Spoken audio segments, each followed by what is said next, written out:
Marc Marquez, antara kesempatan emas dan ketenangan di tengah dominasi Ducati. Setelah jeda musim panas, MotoGP 2025 kembali bergulir dengan atmosfer yang luar biasa, terutama bagi Marc Marquez. Pemimpin klasemen dengan keunggulan 120 poin atas adiknya Alex dan 168 poin atas Francesco Bagnaia, Marquez kini menatap sebuah momen yang sudah lama ditunggu, memenangkan Grand Prix Austria di sirkuit Red Bull Ring, yang hingga kini belum pernah ia taklukkan sepanjang karirnya. 1. Peluang emosional yang sulit ditolak. Red Bull Ring bukanlah trek asing bagi Marquez, justru sebaliknya, ia selalu nyaris menang. Namun, pada 2017 dan 2019, ia disalip Andrea Dovizioso di lap akhir, sementara pada 2018 Jorge Lorenzo, keduanya mengendarai Ducati, mengalahkannya dalam pertarungan sengit. Kini, posisi itu telah berbalik, Marquez mengendarai Ducati, mesin yang dulu menjadi lawannya. Saya pernah kalah 3 kali dari motor merah. Sekarang justru saya yang menungganginya, tuturnya penuh makna. Ini bukan hanya soal balapan, ini soal menuntaskan penantian 9 tahun yang hingga kini belum terwujud, kemenangan di Austria. 2. Lebih dari sekadar juara musim ini. Musim ini bisa dibilang paling dominan dalam karir Marquez. Ia telah mengoleksi 8 kemenangan Grand Prix dan 11 sprint race, mengukir rekor 19 kemenangan dari 12 seri. Dengan persaingan yang telah sedemikian jauh menguntungkannya, Austria bukan lagi soal kejar-kejaran gelar. Ini soal bagaimana menjaga momentum menuju gelar dunia ke-9 yang mungkin menyamai Valentino Rossi. Di tengah dominasi ini, Marquez tetap rendah hati. Ia menegaskan, kemenangan di Austria bukanlah prioritas utama. Fokus utama adalah menjaga performa konsisten menuju akhir musim, menghindari jebakan ambisi berlebih yang bisa menyebabkan kesalahan fatal. 3. Mental kuat dan pengalaman yang matang. Uniknya, Marquez bukan pertama kalinya dihadapkan pada tantangan mental. Selama ini, ia dikenal sebagai rider yang punya gaya agresif dan penuh risiko. Namun, di paruh kedua musim ini, ia justru memilih bersikap tenang. Satu-satunya yang bisa kehilangan gelar adalah saya sendiri, tegasnya dengan penuh kesadaran diri. Serangkaian kegagalan akibat kecelakaan di Austin dan Jerez menjadi pelajaran berharga dalam mengolah ambisi. Mentalitas harus diseimbangkan agar mencapai target besar, gelar dunia, tanpa mengorbankan konsistensi. 4. Sisi lain, rivalitas dengan Bagnaia dan kondisi Ducati. Walau Marquez tampil mengesankan, kompetisi di Ducati bukan tanpa tantangan. Francesco Bagnaia, juara bertahan Austria selama 3 tahun terakhir, siap membangkitkan dominasi kembali. Namun, kemenangan itu tidak mudah, karena Bagnaia dilaporkan kesulitan menyesuaikan gaya balapnya dengan Ducati EP25 dan sedang dalam fase adaptasi mental dan teknis. Tim Ducati juga menaruh harapan tinggi. Direktur teknik Gigi Dall'Igna bahkan menyebut Ducati tahun ini sebagai tim paling hebat dalam sejarah, bukan hanya karena dominasi di lintasan, tetapi juga kekuatan duo Marquez dan Bagnaia. 5. Kesempatan emas yang jelas terpampang. 15 lap mendatang bukan hanya tentang siapa yang tercepat, ini tentang menuntaskan catatan yang belum tercapai. Balapan di Spielberg menjadi pembuka dari 10 balapan terakhir musim ini. Peluang terbuka untuk menutup musim dengan gemilang atau mempertahankan stabilitas menuju kemenangan gelar dunia. Kesimpulan, kemenangan atau legenda yang terwujud? MotoGP Austria 2025 bukan sekadar seri ke-13. Ini adalah cerita tentang bagaimana seorang juara matang, Marc Marquez, memilih keseimbangan antara ambisi dan kontrol, antara dorongan meraih pertama kali di Austria dan menjaga ritme gelar dunia. Meski ada potensi momen bersejarah, gelar keseluruhan tetap jadi hadiah utama. Fans pun menunggu, akankah ketenangan Marquez diuji dengan keberhasilan memecahkan kutukan Spielberg, atau akankah gelar musim menjadi puncak kebijakannya menahan diri? Sementara itu, tak terduga, tapi sah, bagaimana Marc Marquez merebut kursi Ducati resmi.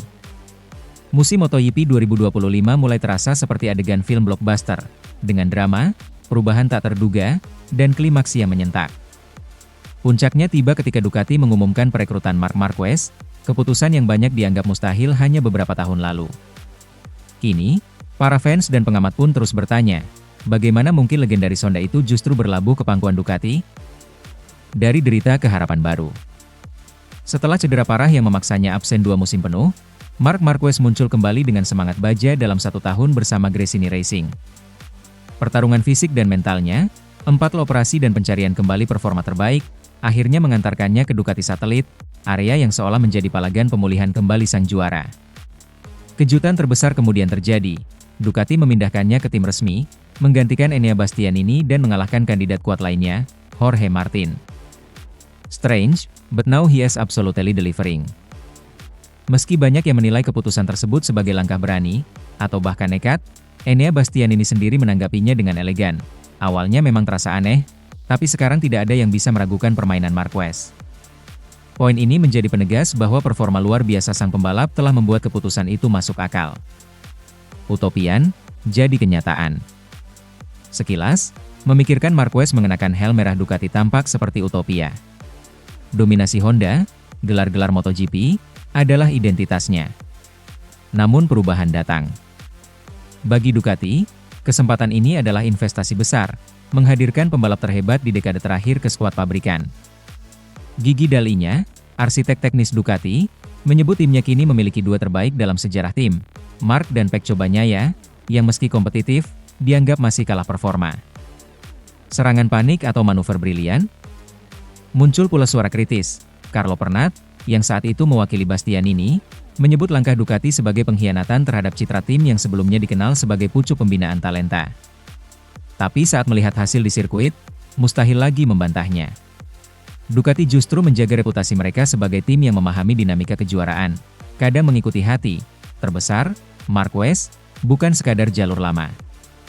Reaksi lingkar padat, Martin sakit hati, tapi wajar. Jorge Martin yang saat itu tengah di puncak klasemen menyadari situasi. Ia tampak tak sepenuhnya yakin saat menandatangani kontrak dengan Aprilia. Jorge Lorenzo menilai keputusannya berangkat dari realita, bukan ego. Ducati memilih Marquez karena datanya paling menjanjikan. Dan memang, performa Marquez berbicara lebih banyak daripada sekadar sejarah. Ducati menenangkannya tapi. Manajemen Ducati berupaya menenangkan Bagnaia, menegaskan bahwa tidak ada prioritas istimewa. Semua rider mendapat perlakuan setara. Namun wajar jika Bagnaia merasakan tekanan. Musim ini, Marquez mengungguli rekan setimnya secara statistik, mendominasi baik sprint maupun race. Kesenjangan performa kini menciptakan dinamika baru di dalam tim. Fanbase terbelah, antusias tapi penuh kegelisahan. Di media sosial dan forum, para fans bercampur aduk. Sebagian merayakan kepindahan sembari yakin Marquez akan membawa Ducati ke level lain. Sebagian lain merasa kehilangan keseimbangan, tim yang dulu sangat Italia itu kini berubah menjadi panggung dominasi satu bintang. Namun semua sepakat, MotoGP bukan lagi rutinitas, ini jadi pertunjukan ambisi dan hasil nyata. Sekarang, sikon stabil, tapi semangat membara. Kini, Marc Marquez bukan hanya berbaju Ducati, ia adalah ujung tombak ambisi tim. Tema dominasi musim makin nyata. Namun langkah ini mengubah wajah MotoGP. Tidak hanya soal pebalap tercepat, tapi siapa yang berani mengambil langkah besar dalam dekade terketat kompetisi ini. Penutup, legenda yang ditantang kembali. Marquez bergabung ke Ducati, bukan karena segala sesuatunya mulus. Ia membayar mahal dengan reputasi dan risiko image, bahwa langkahnya tiba-tiba tapi didukung fakta. Kini, di balik gemuruh mesin dan angin sirkuit, ia menuliskan babak baru, dari pengendara dominan Honda, ke simbol kembalinya Ducati ke era keunggulan penuh. Dan dunia menyaksikannya dengan degup jantung. Sementara itu, Marc Marquez menggila, dominasi total dan monopoli MotoGP 2025. MotoGP 2025 semakin memanas, dan satu nama mendominasi panggung, Marc Marquez. Pasca musim libur, rider Ducati ini tak hanya kembali, ia mengukir sejarah. Dengan 8 kemenangan balapan utama dan 11 kemenangan sprint dari 12 seri, Marquez kini memimpin klasemen dengan selisih 120 poin, marin terbesar dalam 5 tahun terakhir. Strategi hitam putih, saya tidak main-main. Marquez menyatakan sikapnya dengan tegas, ia tidak bermain-main. Strateginya adalah mentally defiant rival, bukan hanya lewat kecepatan, tetapi dengan konsistensi tanpa kesalahan. Ia menegaskan bahwa gelar bisa diraih hanya jika rival melakukan kesalahan, jadi dirinya fokus untuk tidak melakukan itu. Rekam jejak emas, musim terbaik sejauh ini. Beberapa analis menyebut musim ini sebagai puncak karir Marquez sejauh ini. Ia menunjukkan performa yang lebih superior dibanding musim 2019, yang dulu dianggap sebagai puncak kejayaannya. Dari Ipicheco hingga Sachsenring, Marquez meraih kemenangan berturut-turut, melampaui catatan Agostini, dan semakin meneguhkan dominasinya di MotoGP. Tantangan terbuka, trofi yang belum ia perebutkan. Namun, bahkan Raja punya tantangan. Sirkuit Red Bull Ring, Austria menjadi satu dari 4 sirkuit di kalender MotoGP yang belum pernah dikalahkannya. Ia belum pernah menang di sana sejak 2016, dan kini mendapat sorotan besar untuk membuktikan bahwa dirinya benar-benar unggul di segala lintasan. Kritisnya, Austria bisa menjadi babak penutup atau transformasi besar sebelum gelar diraih. Tantangan nyata di tim sendiri, Pecco Bagnaia. Persaingan internal tim makin menarik. Francesco Bagnaia, rekan setimnya di Ducati, terus berusaha mengejar. Jorge Lorenzo menyebut Marquez sebagai talenta yang langka, sebanding dengan legenda seperti Rossi dan Stoner, yang segera memunculkan jarak nyata. Namun, Bagnaia tidak menyerah. Ia menunjukkan mental baja dan tetap menjadi rival sejati di lintasan, meski jarak skor membuat persaingan gelar semakin sulit. Pesaing muda, Bezzecchi muncul sebagai ancaman. Aprilia punya senjata baru, Marco Bezzecchi. Ia menjadi satu-satunya pembalap yang dinilai bisa memberi perlawanan serius kepada Marquez. Dengan konsistensi podium dan 1 kemenangan, Bezzecchi dianggap sebagai figur yang paling ditakuti oleh Marquez secara mental, menurut pengamat Carlo Pernat. Pitfall yang membayang, ini bisa jadi akhir karierku. Marquez sendiri sadar penuh bahwa kecerobohan berbahaya. Pengamat menyoroti risiko nyata, jika ia mengalami Hixide, jatuh berdampak tinggi, bisa jadi itu adalah kegagalan fatal, terutama terkait cedera diploplia yang pernah menyerangnya. Tepat setengah musim, dominasi yang tak tertandingi. Analisa dari Crash.net menunjukkan fakta mencengangkan, Marquez menguasai hampir semua seri, menjadikannya raja musim ini. Jika ia konsisten, gelar bisa dikunci jauh sebelum seri akhir. Debat pilih waktu juara, Fuji, Motegi, atau Indonesia? Secara matematis, Marquez bisa mengunci gelarnya di Misano atau Motegi. Namun ia memilih pendekatan konservatif di sisa musim. Ia tidak ingin bermain-main atau terburu-buru. Jika ia terus tampil solid, akhir musim menjadi bonus, tidak beban. Kesimpulan, musim spektakuler dan ambisi yang terjaga. MotoGP 2025 bisa jadi musim terbesar dalam karir Marc Marquez. Ia bukan hanya membalap, ia menjalani skenario strategi, dominasi mental, dan ketenangan yang menohok lawan. Gelarnya semakin dekat, tapi sikapnya tetap rendah hati. Aku tidak ingin bunuh diri, saat Fajar perlahan menyongsong kejayaan ke-8.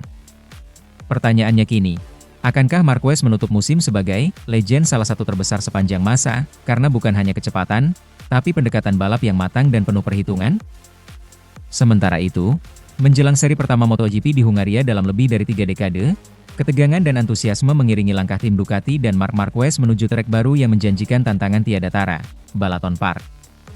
Namun, di balik optimisme penampilan tanding dan tes, mengintip perbedaan pandangan hingga drama pengendalian gaya balap. Ini bukan sekadar cerita balapan, ini kisah adaptasi, strategi, dan rivalitas yang akan tersaji. Kilas balapan virtual, setting Balaton Park. Sirkuit Balaton Park akhirnya akan menggelar kejuaraan MotoGP dari 22-24 Agustus, setelah tes WSBK di tahun sebelumnya mengungkap potensi matang, tapi juga bahaya tersembunyi. Lintasan ini dibangun sebagai lokasi cadangan tradisional MotoGP selama puluhan tahun dan akhirnya mendapatkan lampu hijau setelah renovasi serius. Trek ini dikenal memiliki karakter stop and go, berisi banyak pengereman tajam, akselerasi eksplosif, serta tata letak yang penuh tikungan patah. Ducati pun mengakhiri liburnya lebih cepat, mengerahkan seluruh pembalap, Marc Marquez, Francesco Bagnaia, Alex Marquez, Fermin Aldeguer, Fabio Di Giannantonio, Franco Morbidelli, menguji Panigale V4S Pro di lintasan baru ini. Mereka melahap sekitar 70 lap, meski tidak menggunakan motor balap MotoGP karena aturan larangan 15 hari sebelum balapan. Pendapat berbeda, ketegangan resonansi dalam Ducati. Komentar muncul beragam. Beberapa pengomentar WSBK seperti Alvaro Bautista menyuarakan kekhawatiran keamanan ciri-ciri sirkuit yang teknikal. Namun test rider Ducati, Michele Pirro, membantah sinisme ini. Ia menegaskan bahwa walaupun banyak tikungan tajam, lintasan tersebut tetap bisa digas, aspalnya bagus, bahkan ramah untuk MotoGP, asal gaya berkendara disesuaikan. Suara Marc Marquez juga datang sejuk dan realistis. Saya senang, tata letaknya unik dan tak biasa. Ini sirkuit stop and go, membutuhkan gaya balap berbeda. Semakin cepat Anda dapat ritmenya, semakin nikmat kecepatan itu. Aspalnya pun nyaman, pekerjaan hebat telah dilakukan. Komposisi balapan, Pecco unggul tipis, Marquez tetap bertenaga. Francesco Bagnaia memimpin catatan waktu di private testing Ducati. 1 menit 41,468 detik, hanya unggul tipis atas Marquez yang mencatat 1:41.5. Mereka menyuguhi performa yang nyaris seimbang, menunjukkan kesiapan penuh menghadapi IP Hungaria. Michel Pirro berseloroh bahwa di lintasan seperti ini, banjoran rem bisa habis lebih dulu ketimbang ban. Hal itu menunjukkan tantangan ekstrim antara pengereman agresif dan akselerasi super. Ia juga menggarisbawahi bahwa MotoGP di trek ini kemungkinan tetap memakai gigi kelima, bahkan bisa mencapai gigi keenam dengan setting tepat, menepis keraguan sebelumnya. Inti perseteruan, filosofi balap versus karakter sirkuit. Disinilah kisah menarik muncul. Ducati dan sang pemimpin klasemen, Marc Marquez, berkonfrontasi dengan ritme baru. Marquez dengan mentalitas, dominan versus semua, harus menyesuaikan gaya balapnya dengan taman mini teknikal Hungaria yang menuntut presisi dan adaptasi instan. Sementara Ducati, meski percaya atas kualitas sirkuit, menjaga kewaspadaan penuh. Publik pun dihadapkan pada pertanyaan dramatis. Akankah Marquez menari lincah di atas balapan teknikal ini, atau justru terpolarisasi oleh kelelahan fisik? Momentum debut, menunggu ledakan kompetisi. MotoGP Hungaria bukan hanya sekadar seri balap tambahan, tapi ujian adaptasi, kampanye pembalap, dan kekuatan teknis motor. Marquez sudah menebar sinyal siap bertarung. Ducati, dengan Bagnaia yang juga siap berduel dan data kuat dari tes awal, tampak optimis tapi tak terburu-buru. Sedangkan tim lain, Aprilia, KTM, Yamaha, juga merangsek dengan intel-intel dari tes builder. Balaton Park bisa jadi titik pendaratan kejutan perubahan prestasi. Akhir spekulatif yang bergelora. MotoGP Hungaria musim ini bukan soal siapa tercepat di map, tapi siapa tercepat beradaptasi. Pedrosa pernah menang di Hungaroring 3 dekade lalu. Apa kisah historis itu akan bergema lagi lewat Marquez? Ducati merebut momentum, Marquez logik menguasai klasemen, tapi sirkuit ini jadi wildcard. Apakah ia akan melaju mulus, atau lantai membara ini akan menyulut rival baru mengejar? Balaton Park menjanjikan drama balap yang tak hanya soal kecepatan, tapi soal mental, adaptasi, dan strategi manusia dan mesin. Dan itu yang membuat MotoGP tetap hidup. Sementara itu, tajuk, taklukan kutukan Spielberg, Marc Marquez siap pecahkan dinding tanpa menang. Musim MotoGP 2025 telah menjadi bab paling menggila dalam karir Marc Marquez. Rider Ducati ini melaju bak badai tak terkendali, dengan statistik spektakuler, 8 kemenangan balapan utama, 11 kemenangan sprint, 7 pole position, dan memimpin klasemen dengan selisih 120 poin. Dominasi tiada tanya. Tapi, ada satu noda di peta kehebatannya, Red Bull Ring, tempat yang hingga kini masih menjadi kutukan Spielberg baginya. Austria adalah hutang pribadi. Marc telah mendekati podium tertinggi di Red Bull Ring beberapa kali, 2017, 2018, dan 2019, namun podium teratas tak kunjung menjadi miliknya. Ia berlomba habis-habisan melawan Andrea Dovizioso dan Jorge Lorenzo, tapi selalu kalah tipis. Dominasi Ducati terbukti. Namun, di Spielberg, armadura merah itu belum sepenuhnya menaklukkan simbol sirkuit yang disebut, apapun bisa terjadi, itu. Tahun 2025 inilah Marc datang dengan tekad membara, membayar hutang di Austria. Media menyorot bagaimana kini dengan motor paling kompetitif, Ducati EP25 pabrikan, dan performa luar biasa musim ini, peluang untuk menang di Spielberg makin nyata. Statistik bicara, dominasi nyata, namun belum di Austria. Dominasi yang ditunjukkan Marc bulan-bulan ini bukan teori. Misalnya di Aragon, ia menyapu bersih, menang sprint dan utama mulai dari pole position, sebuah prestasi langka, sementara adiknya, Alex, finish kedua, menjadikan Ducati menguasai podium penuh. Namun head-to-headnya di Red Bull Ring berbeda, rata-rata posisi grid Marc adalah kelima, dan rata-rata posisi akhir lomba di sana adalah ke-63, menurut data historis. Statistik tajam, motor dahsyat, tapi hasil selalu dekat namun jauh. Red Bull Ring, sindiran terpanjang dalam lintasan. Penulis MotoGP seperti Louis Duncan menyoroti, Marc tidak hanya datang sebagai pemimpin klasemen, ia datang dengan momentum psikologis untuk mengakhiri kutukan Spielberg. Rival utama, Francesco Pecco Bagnaia, Rider sukses di Austria selama 3 musim berturut-turut, walau kini performanya menurun. Red Bull Ring dikenal punya karakter unik, percepatan tajam, tikungan teknikal, dan atmosfer lain daripada sirkuit mainstream. Ducati pada akhirnya punya kendaraan yang cocok, membuka peluang Marc untuk mengakhiri penantiannya. Siap pecahkan kutukan, tapi tantangan tetap ada. Meski peluang besar, status favorit bisa jadi pedang bermata dua. Apalagi rival Pecco masih ada walau sedang tidak di performa terbaik, dan tekanan mental luar biasa mengiring Marc, bukan hanya harus menang, tetapi harus menyembuhkan sisa trauma di Spielberg. Marc sendiri sadar betul, tetapi ia memberikan sinyal positif. Performanya saat ini konsisten, cepat, dan matang. Ia pun menyebut bahwa impiannya bukan sekadar memenangi satu sirkuit, tetapi meraih gelar dunia ke-7 dan menyamai rekor Valentino Rossi. Lintasan jadi panggung drama terbesar tahun ini. MotoGP Austria 2025 akan menjadi panggung drama besar. Marc Marquez tidak hanya bertengkar dengan rival di lintasan, ia berhadapan dengan masa lalunya, jejak angka, dan kutukan yang sudah berjalan hampir 1 dekade.